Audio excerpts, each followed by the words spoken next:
Hey everyone, Dan Gunther here, once again bringing you a review of the Disney Plus streaming show, The Mandalorian, this time for Chapter 3, The Sin. So in this episode, we see the Mandalorian returning to the planet that Greef Karga initially gave him the assignment from, and he does in fact turn over Baby Yoda to the Imperials and gets his reward from them for a job completed. However, there are very early signs that he has misgivings about this. He has, of course, become attached to this small creature and its strange powers, and continually asks what they have planned to do with it, to which, of course, he doesn't get a satisfactory answer, and in fact it is against the code of the bounty hunters that he even asks the question. With his rather sizable award of Beskar Steel, he returns to the Mandalorian covert, as they're calling it, and has new armor made up. This, of course, attracts a lot of attention to him, as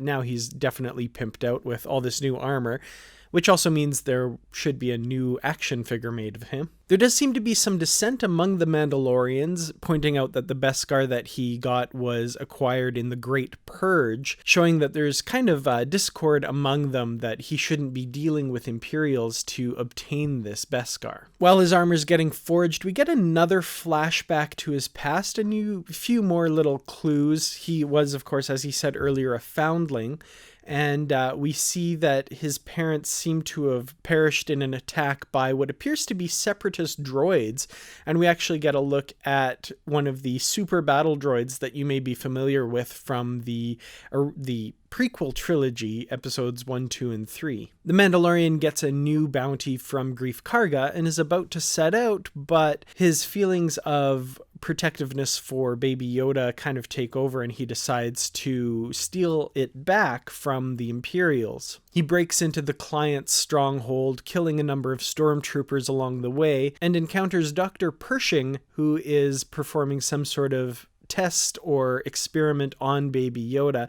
Now, there was an overheard conversation, and I did turn on the closed captioning to kind of get what they were talking about. The client is telling Dr. Pershing to extract the material and be done with it. Dr. Pershing replies, and the name is kind of fuzzed out, but it says, unintelligible, ordered us to bring it back alive. And the client replies, "Finish quickly. I can no longer guarantee your safety." So we're getting little clues as to what's going on.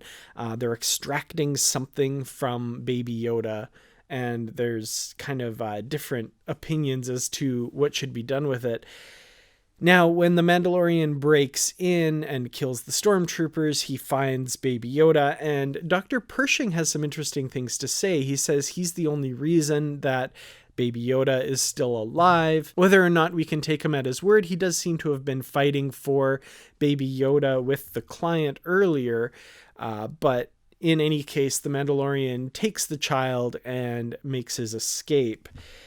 Now, he's pinned down by a number of other bounty hunters along with Greef Karga, and is rescued at the last moment by the Mandalorians from the covert, who seem to have come around probably because he's fighting against the Imperials and taking the child back. So definitely some interesting things with regards to the Mandalorian's relationship with his fellow Mandalorians and what they're kind of trying to accomplish. They do mention that the covert will have to be relocated now because they were kind of in hiding there and have now revealed themselves. At the end of the episode, the Mandalorian escapes the planet with Baby Yoda, and the Rocketeer gives him a send-off. So I have to say I did really enjoy this episode as well. I love the kind of slow build of the story with the little tidbits revealed here and there, and kind of building this mystery as to what exactly is going on, who the client and Dr. Pershing are ultimately working for, and what they want with this young Yoda-type creature. I have a number of questions, of course. Where is the Mandalorian going now? I kind of was thinking it would be nice to see what the New Republic looks like at this time. However, I don't think it's likely that the Mandalorian is heading there. He does refer to the New Republic as a joke earlier in the episode.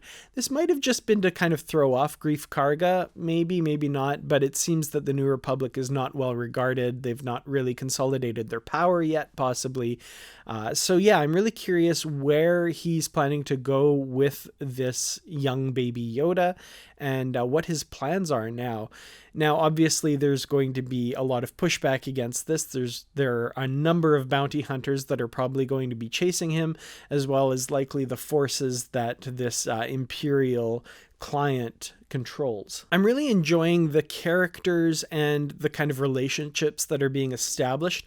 I did worry early on that because, the Mandalorian is just a blank helmet, that it would be really hard to kind of connect with that character on an emotional level.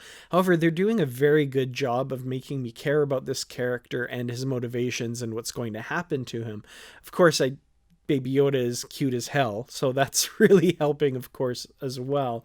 But I'm really interested in seeing this universe kind of open up a little wider, beyond the few locations we've seen. I want to see what this world is like right now, 5 or so years after Return of the Jedi, and what kind of galaxy the Mandalorian will be facing now that he's almost certainly on the run from some very powerful forces. A lot of little Easter eggs in this episode as well. We finally get the exploration of what the purpose of the ice cream maker in Empire Strikes Back is about. If you don't know what I'm talking about, there's a scene during the evacuation of Cloud City where we see a guy run by with a commercially available ice cream maker, or what looks like one. And people have always wondered, like, what's that guy's deal? What is he? What's this ice cream maker, and why does he care about it? In this episode, we see a very similar device used as kind of a safe that's holding the Beskar that the client pays to the Mandalorian. Werner Herzog's character pays to the Mandalorian. So we finally get that answer. It appears to be like a safe holding valuables or something like that. So I thought that was a really neat little callback. Other little Easter eggs, there's this pole that's leaning against the side of a building, which a friend of mine, Patrick, pointed out was, of course, the same pole that was used by Han Solo and company to prop the walls of the garbage compactor in A New Hope. So if I'd have noticed that pole, I would have made that connection as well, but I didn't notice it. He pointed that out to me. So very nice catch there. Nice little Easter egg for sure. So I guess the big question, as I said, is where do we go from here? What's happening next? How is the Mandalorian going to care for this young Yoda type creature, the child, as they apparently want us to call it, but I'm sticking with Baby Yoda. Why are the Imperials so interested in him? Are they extracting midichlorians? I know that's a verboten word in Star Wars, in some circles of Star Wars fandom, but are they trying to extract force power somehow from him, or what? What's the deal here? What's the interest in him? I really can't wait to learn more. And because it's such a short season, only 8 episodes, we're almost halfway through the season already. Only one more episode and we'll be half done the episodes. So, not a lot of time to tell this story. So I think we're going to probably get some answers pretty quickly, which will, of course, just raise new questions, which is what makes this really fascinating. So yeah, I'm definitely really enjoying this. Going to be keeping up with the series. It's definitely hooked me. So let me know what you think in the comments below. I'd love to hear from you. Thanks, of course, to the Patreon supporters for all of their help in bringing these videos to you. Thanks to everyone else for liking, sharing, and subscribing.